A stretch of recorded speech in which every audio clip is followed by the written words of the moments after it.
आजकल सबको परफेक्ट बहू चाहिए, पर उस परफेक्ट की परिभाषा क्या है ये किसी को नहीं पता। बहू बोले तो बदतमीज है, ना बोले तो गूंगी है, कम बोले तो अकड़ में रहती है और ज्यादा बोले तो इसे संस्कार ही नहीं।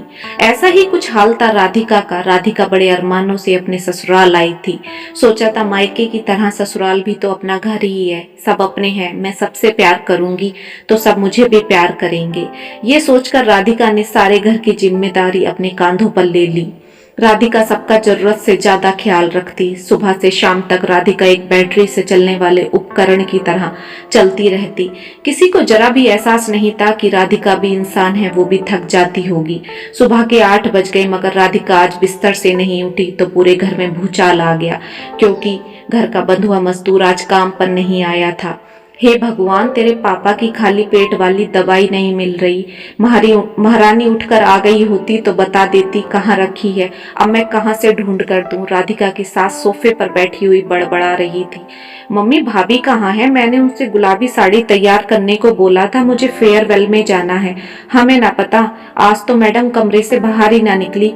राधिका की सास ने मुंह बनाते हुए बोला, कैसे नहीं निकली? मैं कॉलेज के लिए लेट हो जाऊंगी, अभी भाई को बोलती हूँ। भाई, भाभी को जल्दी उठा, मैं लेट हो रही हूँ। अरे लेट तो मैं भी हो रहा हूँ। राधिका ने ना नाश्ता बनाया ना मेरा लंच तैयार किया। राधिका, राधिका, कुणाल कमरे में आवाज लगाता हुआ पहुंचा। क्या बात है भाई, आज सबको लेट करोगी क्या? कैसी नींद हो गई तुम्हारी जो तुमसे उठा ही नहीं जा रहा? कुणाल ने राधिका की चादर खींचते हुए बोला। राधिका बिस्तर पर बेसुध पड़ी थी। कुणाल ने राधिका को तेजी से हिलाया मगर राधिका में कोई भी हलचल नहीं थी। कुणाल ने जल्दी से राधिका को गोद में उठाया और डॉक्टर की तरफ लेकर भागा। कुछ जरूरी चेकअप करने के बाद डॉक्टर ने बताया राधिका रेस्टनेस सिंड्रोम की बीमारी से घिर चुकी है।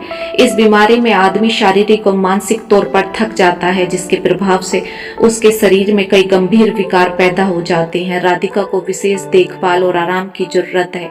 पहली बार कुणाल को एहसास हुआ कि उसने राधिका को कितना अनदेखा किया। कभी सोचा ही नहीं कि राधिका को भी आराम और अपनेपन की जरूरत है।